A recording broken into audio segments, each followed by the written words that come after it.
Welcome to Staff Works Explained. If you are here for the first time, please consider subscribing to this channel.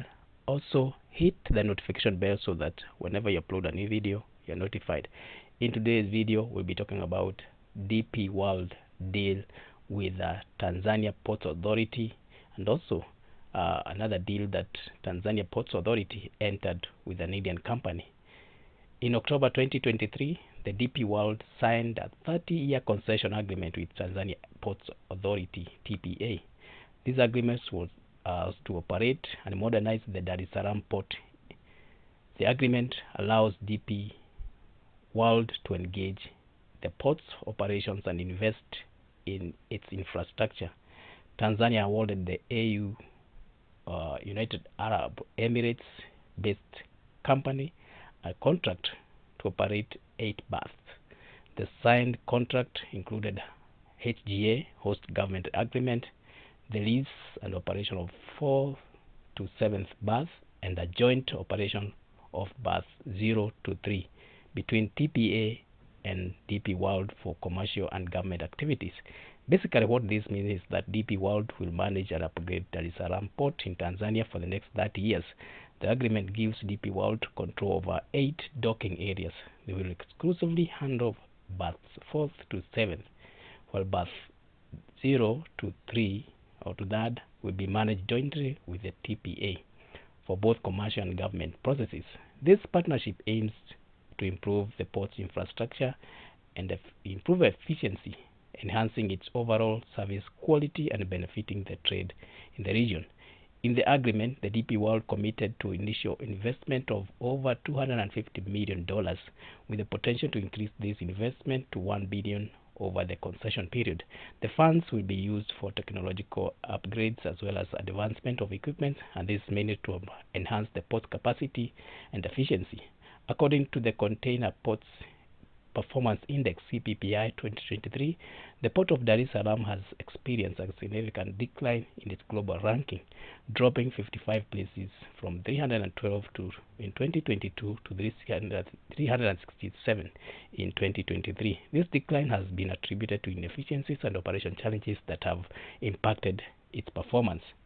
The modernization effort aims to increase the port's annual cargo handling capacity, currently at 750,000 TEU or 20 foot equivalent units.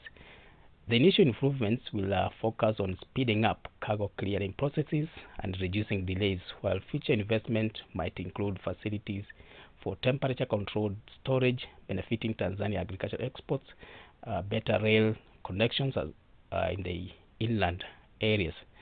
The modernization is expected to significantly reduce vessel discharge times from 4 to 5 days. From 4 to 5 days or just 1 day, improving ports' overall performance. The Tanzania government, represented by Works and Transport Minister when this agreement was being signed, said that they anticipated that these upgrades will contribute to increasing port revenue from $3.3 billion to $10.9 billion annually over the decade.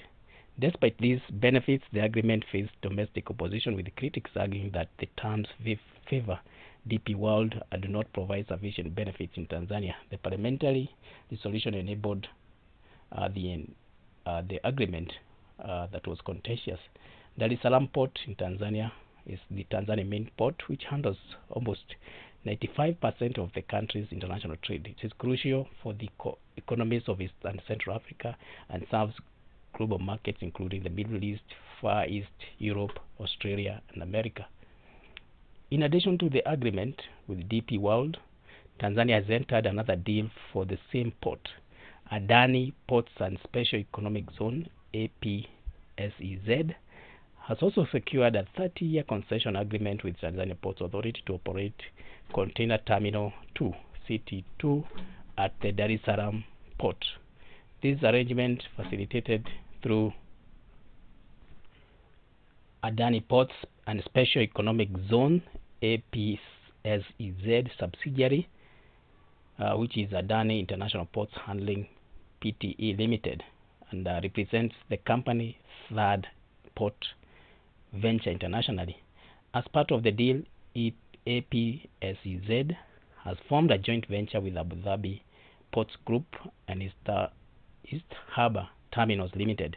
This joint venture, known as East African Gateway Limited (EAGL), has acquired a 95% stake in the Tanzania International Container Terminal Services Limited, which is TICTS, for $39.5 million from Hutchinson Ports Holding Limited and its affiliates. TICTS owns the port's handling equipment and provides the necessary workforce. What this means is that APSEZ, which is Adani Ports and Special Economic Zone, along with Abu Dhabi Ports Group, as well as East Harbour Terminals Limited, these have partnered to create East African Gateway Limited (EAGL). This new entity has purchased a majority share in the Tanzania International Container Terminals Services Limited (TICTS) for $39.5 million US. As a result, EAGL now controls the company that owns the equipment used at the port and manages staff required for its operation. Container Terminal 2, which has 4 berths, boasts an annual cargo handling of capacity of 1 million TEUs, 20-foot equivalent units. In 2023, the terminal managed 0.8 million TEUs, accounting for 83% of Tanzania total container terminals. TICTS, which is Tanzania International Container Terminal Services Limited, reported a turnover of $43.7 million for the same year. The Adani company, APSEZ, aims to become one of the largest global port operations by 2030. This acquisition aligns with its strategy to enhance their international footprint and improve trading volume, as well as economic cooperation between their ports and East Africa. In addition to its new Tanzanian venture, the Adani company operates the Haifa port in Israel, and is also developing a terminal in Sri Lanka. The company previously acquired a port in Myanmar, but sold it amid political unrest in the region. The Adani Ports Company Managing Director Karani Adani expressed confidence that their expertise and network will significantly boost trade and transform Daresalaam port into a world-class facility. Owned by Indian billionaire Gautam Adani, the Adani Ports is the largest private port operator in India and controls 30% of the port handling capacity in the country. Admired as well as despised for his close links to the Prime Minister of India, Modi, the secretive and controversial billionaire Gautam Adani has made investment in the sectors that the government of India has prioritized. Gautam Adani, whose fortunes have surged since Prime Minister Narendra Modi came to power in 2014, leads the named company Adani Group, which is a controversial coal to infrastructure Indian conglomerate that has come to dominate the Indian transport infrastructure sector. In 2023, the Adani Group successfully built and launched the first deep-sea transshipment port in India, thus becoming its manufacturing competitiveness. The port operator also operates the Haifa port, as you have seen, which has recently been attacked by Hezbollah. It also plans to build a hub in Vietnam as part of its expanding global footprint. The partnership with both Adani and DP World represents a very significant investment and development in Tanzania port infrastructure. They are likely to lead to enhanced port capacity, increased competition, as well as improved services and overall economic growth. The combined effort of these global players will likely transform Daresalaam port into a more efficient and competitive gateway for East Africa, and this will benefit Tanzania economy and its role in international trade. While the deal between DP World, Adani Ports, as well as TPA represents numerous advantages, including improved port infrastructure as well as global connectivity, it it is essential to address potential negative aspects. These include economic dependence on foreign operators, potential competition issues, investment and operation risks, as well as environmental and social impacts. Addressing these concerns through careful planning, transparent communication, as well as rigorous regulatory oversight can help mitigate potential downsides, as well as ensure that the benefits of the deal are maximized for Tanzania. The Tanzanian government is striving to enhance the efficiency of the Daresalaam port to compete with other regional gateways like Mombasa, and has channeled significant resources in improving the transport infrastructure.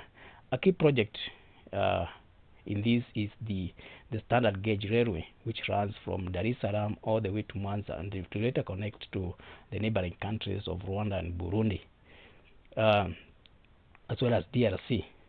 Constructed in phases by contractors from Turkey and China, the railway is at various stages of completion, with Daresalaam Dodoma part section already in operation.